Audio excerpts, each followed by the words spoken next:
Welcome to Brooker Bonsai, and today we're going to be looking at my beech. This is a Yamadori that I've collected from the local area, and it's probably one of my favourite deciduous trees that I have in my collection. It's now kind of mid autumn in the UK, and you can see the tree is starting to drop its leaves, and we're starting to see some of these autumn colours. So we've got these really nice yellows that are coming across the tree. With the coming of winter, the trees doesn't really need these leaves now. The chlorophyll has gone from them, which is why they're starting to turn yellow. So I can come in and defoliate the tree. This allows me to have a look at the buds that have been developing, make some choices, maybe do a bit of wiring if necessary, and then put it back out on the bench and leave it there to overwinter. So I want to zoom you in, take a look at the tree in 360 degrees. So here's the front of the tree, coming around to the side, come around to the back, around to the side of the tree, and back round to the front. So most deciduous trees are apically dominant, so we've got a lot of growth happening up here and not so much on the lower branches. So this pruning will also allow me to redistribute the vigour, pruning it back hard at the top and then leaving the bottom branches to grow a bit stronger. The tree was repotted this year, so we haven't actually seen a lot of growth because it was building up the roots within the pot. But I'm hoping next year we're going to see an explosion of growth. So the work that I'm going to do now is going to set it up for the future. So the first task that I'm going to do is remove the moss from the soil. This ensures that the pot doesn't stay too wet over winter and that no insects can kind of hibernate in there. I've also noticed some liverwort, which I've been battling really hard to remove. So I need to make sure I stay on top of that. I'm going to pull that out and dispose of it. And all the moss that I take off, I'll set aside on my moss pile, and come spring, decide whether I want to re-moss some of those trees. So let's take a look at the surface of the soil, and I'll show you some of the cleanup work that I'm doing there. So we can see that the moss has grown in nice and thick over the summer. You'll see here, I thought it was liverwort, but it isn't, which is good. It's just a weed. There we go, we've got the roots. So all I'm going to do is come in and just remove the top layer of moss, set it aside, and then I'll probably come back and just remove some of the topsoil so that I can put it back onto the tree surface. There's not a huge amount of roots that I'm seeing at the top, but hopefully there's a lot more further down. As I said, the tree was repotted this year, so I pruned the roots quite hard. So I'm hoping further down it will have taken a chance to build up those roots. Also want to take the opportunity to remove the moss from the trunk, because having moss growing on the trunk can discolour it, and this can really make your tree quite ugly. So you can see we've got some really nice radial roots starting to form here, and that's a benefit of all of that root work that I've been doing over the last couple of years. But I want to make sure that today that I bury them again quite deep like I'd previously done, and this will just ensure that over winter they stay nice and protected as they grow further down into the soil. And probably end of next year I can start exposing these roots again. So here's all the moss that I've taken off. What I want to do now is just come in and scrape off that bottom layer, and I can use that to redress the soil again. And then the rest of the moss I'll just set outside.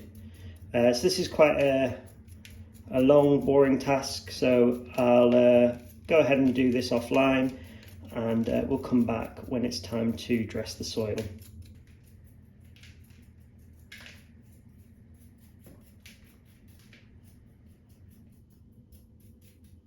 So here's the moss pile that I mentioned, and this is just from a couple of trees, so you can see it builds up quite quickly over summer.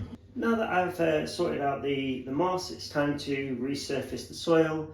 There will be moss spores anyway in the soil, so if I just left it next year, it would probably be thick with moss within a month or two anyway. So let's take a look at the soil surface and begin adding the soil back to top dress it.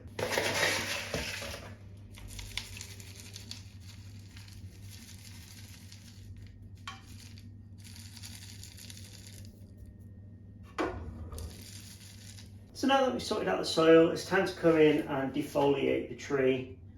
And as mentioned, this just makes sure that there's no insects overwintering in it, but it also gives me a good opportunity to take a look at the branches and begin pruning and trimming things back. I like to only prune deciduous trees once a year, so once kind of spring is out of the way and they've gone through that first flush of growth, I'll trim it then, and then I'll leave it to gain vigour for the rest of the year. And we'll see a tiny bit of growth between, depending on the tree obviously, between then and now. By pruning your tree too much, you run the risk of weakening it, so it's always about finding that balance between creating ramification and keeping your tree nice and healthy.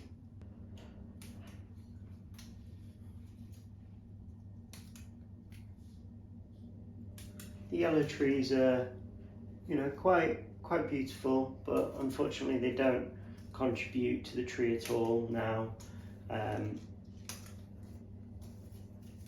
can present potential health problems. A few insects here on the branch, so it was definitely the right thing to do.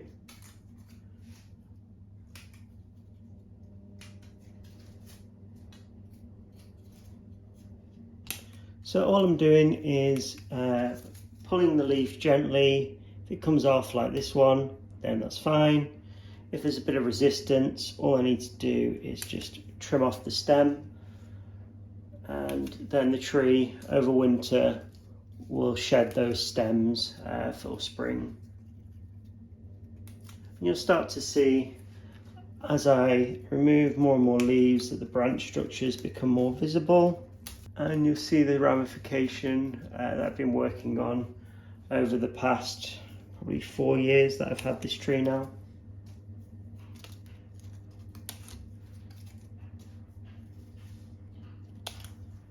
Because I've repotted the tree, I've actually got quite compact growth this year, which is really beneficial because I want to keep this tree relatively small, probably not much bigger than it is now really, but I'll continue to grow it out. You'll also notice that the top of the tree is slightly greener than the bottom of the tree, and this is just a genetics thing. Some trees will lose their leaves at the top first, some will lose them at the bottom. So it can really depend on both the species of the tree, but also the genetics of the individual tree. These beeches, whilst their leaves turn yellow, they'll likely hold on to them until kind of early spring, where they'll then shed them. So again, that's why doing this pruning is really important.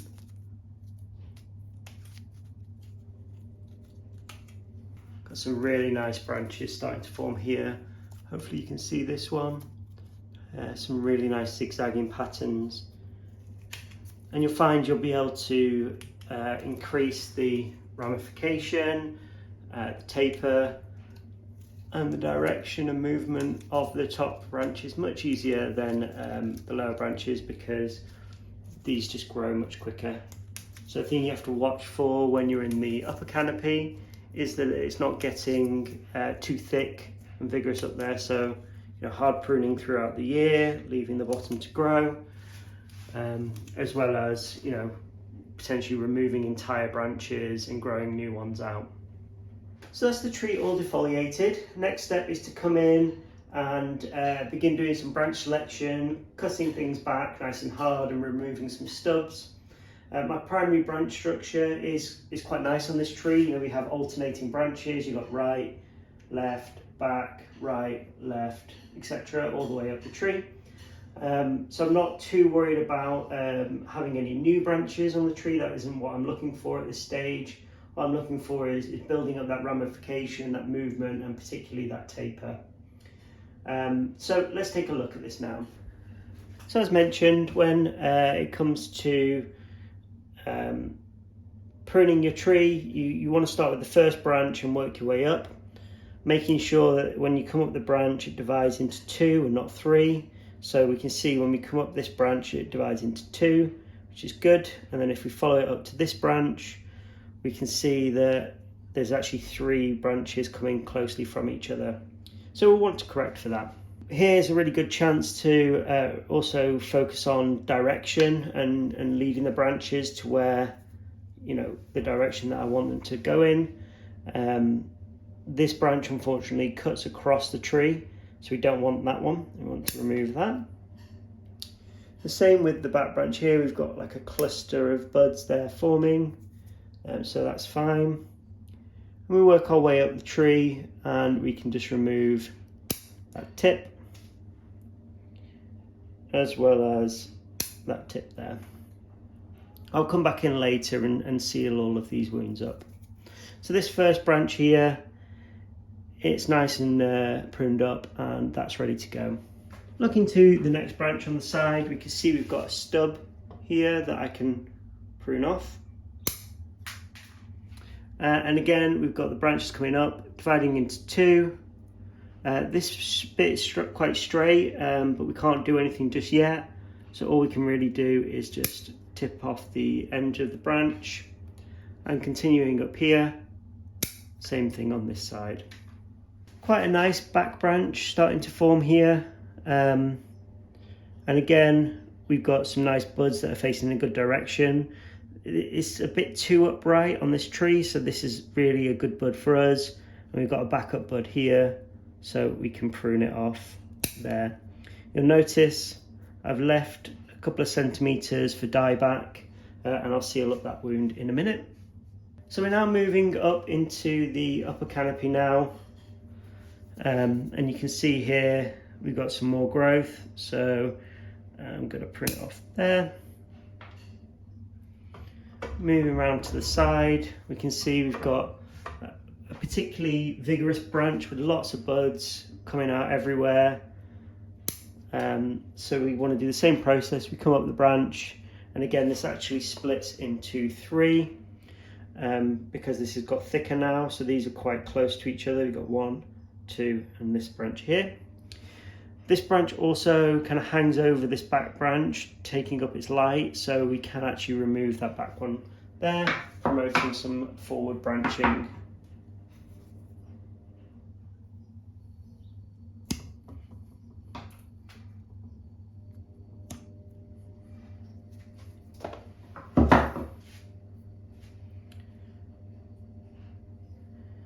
And then just doing some bud selection, pruning that back. And that branch now is all pruned up. Further up the tree, we've got this branch here. And again, we've got some nice movement and taper. We can remove that one. Similarly with the back branch here. And we can remove some of those buds. Finally, in the apex of the tree, you can see, you know, despite repotting, this has definitely had the most vigorous growth, so we can prune it back, you know, pretty hard. We've got the dividing here, and they're both equally vigorous, so I'll need to decide which is going to be my leader. So we've got kind of a branch here, so we would actually ideally want another branch on this side.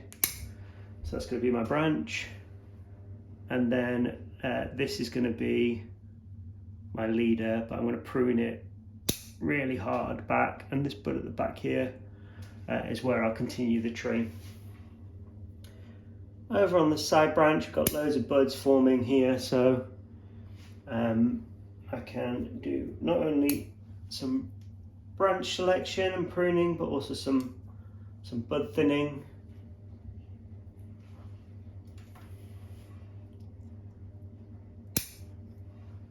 And there we are. That's the tree now all pruned up. We've pruned it back much harder at the top and left longer branches at the bottom. And over time, we actually want to grow this tree so that bottom branches, come out a bit more, and it's more of a rounded canopy. At the moment, because we're growing it out slowly, it's quite tight and it's got more of like a look of like a pine, or rather than a deciduous tree. So at this stage, I'm not too worried. All I'm focusing on is growing these bottom branches out slowly so I can build up that taper and movement, and it will be a really nice, interesting tree. I'll continue, like I've done today, to really prune the apex back as hard as I can, and again growing that out over a period of time. So the final steps I want to do to this is just sealing up some of these wounds, and then also spraying it down with some rose clear just to kill any crawling insects that might be on the tree that I've missed. For this, I often use this cut paste. It's one that I got off Amazon. It was relatively cheap, and it's lasted me absolute ages. All I want to do is on the wound, just dab a little bit like that, and that'll keep it all sealed up.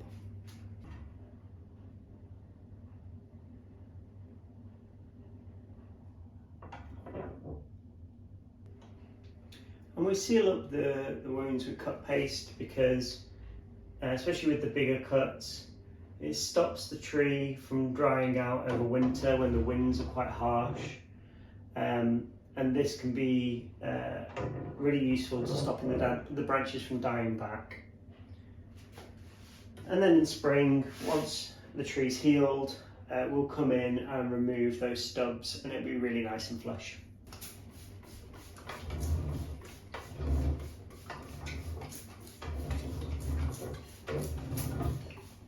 So here's everything that I've removed from the tree. You can see when you start to get into a refinement stage like this and building up ramification, you're not really removing big branches, just kind of smaller ones like this. And of course the leaves as well. So that's the tree all pruned up and ready to go back out on the bench. Let's zoom you in so we can take a look at this.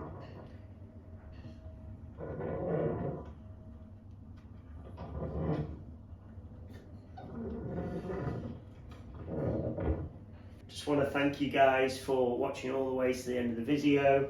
I really enjoy making these, and hopefully you enjoy watching them. And if you want to see more content like this, make sure to give us a like and subscribe, and look forward to seeing you in the next one.